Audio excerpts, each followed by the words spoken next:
উফ, আমি এখন অনেক বড় একটা পাহাড়ের উপরে। এই যে এই পাহাড়টা, আমি এখন পাহাড়ের পাশে যাই।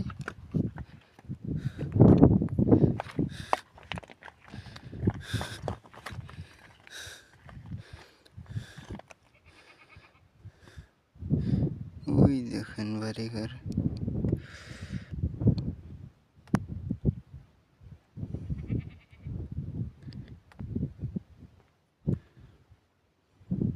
এটা কিন্তু অনেক উপরে, অনেক উঁচা। মোবাইলে দেখা যায় কি না সঠিক বলতে পারি না, কিন্তু অনেক উঁচা এটা। এই যে দেখুন, ওই পাশেও পাহাড়, পাহাড়ের উপরটা কেমন দেখেন।